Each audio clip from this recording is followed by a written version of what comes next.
सनई चौघडे मालिकेच्या येणाऱ्या भागात आपण पाहणार आहोत की गौतम बांदेकरला त्याच्या कर्मांची शिक्षा भोगावी लागणार आहे.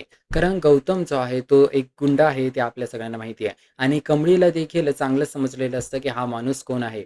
परंतु तिला माहिती नसतं की हा तोच माणूस आहे ज्याचं नाव गौतम आहे, कारण त्यांनी त्याचं वेगळं नाव कमळीला सांगितलं होतं. आपल्याला मालिकेत पुढे बघायला मिळणार आहे की हा जो गौतम बांदेकर आहे, तो कमळीला किडनॅप करायला गुंड पाठवतो. परंतु ते जे गुंड आहेत ते कमळीच्या जागी कमळीच्या मैत्रिणीला म्हणजेच की निंगीला किडनॅप करतात. आणि दुसरीकडे त्याच गौतम बांदेकरने गौतम खानोलकरला म्हणजेच की जयच्या भावाला देखील किडनॅप करायला सांगितलेलं असतं. आणि त्या गुंडांनी गौतम खानोलकरला किडनॅप केलेलं पण असतं. तर आता झालंय असं की एका बाजूला गौतम खानोलकरला किडनॅप केलंय आणि दुसरीकडे निंगीला किडनॅप केलंय. आणि त्या गौतमने आता काहीतरी प्लॅन केलेला असतो या मालिकेमध्ये.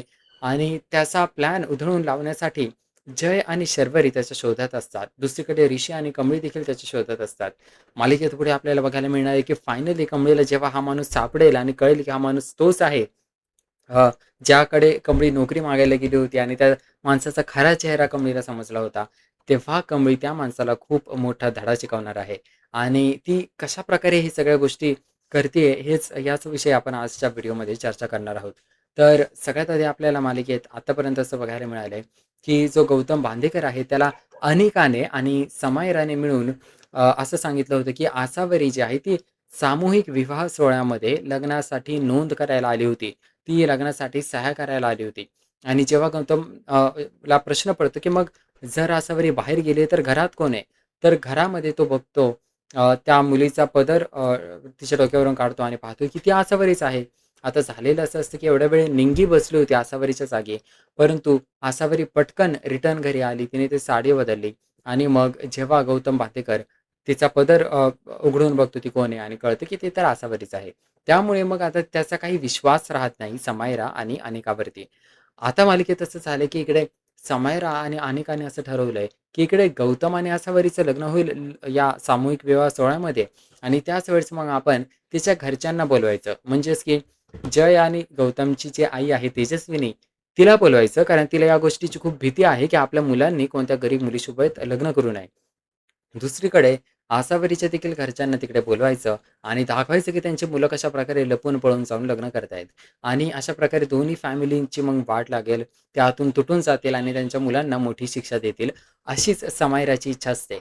आता समायराने इकडे एका बाजूने असा प्लॅन केलाय, परंतु गौतम बांदेकर जो आहे, तो तर समायराला आणि अनेकाला सपोर्ट नाही करत आहे या सगळ्यामध्ये. त्याचा वेगळाच प्लॅन आहे. त्याचा प्लॅन असतो की त्याला किडनॅप करायचंय, गौतम खानोलकरला आणि कमळीला, आणि पुढे त्यांच्यासोबत काय करायचं आहे तर त्यालाच माहिती. परंतु आपल्याला एवढं तर समजलंय की तो त्याचा आधीचा तर असा प्लॅन होता की त्याला आसावरीसोबत लग्न करायचं आणि आसावरीला दुबईला घेऊन जायचे वगैरे वगैरे अशा प्रकारचे प्लॅन होते. तिला तिकडे विकायचे का काहीतरी करायचा प्लॅन असतो त्याचा. आणि बहुतेक तो आता या सगळ्यामध्ये कमळी आणि गौतमला खानोलकरला घेऊन जाणार असतो. त्यांना किडनॅप करून त्यांच्यासोबत काहीतरी चुकीचं करणार असतो. असा त्याचा प्लॅन असतो. आता गौतम बांदेकरमुळेच दुसरीकडे अनिका आणि समायराचा प्लॅन फेल होणार आहे. आणि जेव्हा गौतममुळे यांचा प्लॅन फेल होतो, तेव्हा मग जय आणि शर्वरी तर आता गौतम बांदेकरला शोधायला जातील. आणि बहुतेक आपल्याला तर असंच वाटतंय की कमळीलाच तो गौतम बांदेकर सगळ्यात आधी सापडेल आणि तीच त्याची चांगली वाट लावून टाकेल, त्याला चांगली शिक्षा देईल. आणि एकदा म्हणजे त्या गौतम बांदेकर कोण आहे, तो गुंड आहे, त्या सगळ्या गोष्टी एक्सपोज झाल्या, तेव्हा मग एकदम चांगल्या प्रकारे आसावरीचं आणि गौतम बांदेकरचं लग्न कॅन्सल होईल. कारण यामुळे लग्न कॅन्सल नाही होणार की आसावरीनं काही चूक केली, पण यामुळे लग्न कॅन्सल होईल कारण गौतमचा खरा चेहरा समोर येईल.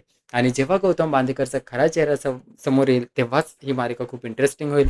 तर या सगळ्यावर आता तुमचे काय मत आहे मला नक्की कॉमेंट करून सांगा या व्हिडिओखाली. आणि आपल्या चॅनलला सबस्क्राईब केलं नसेल तर लगेच सबस्क्राईब करा.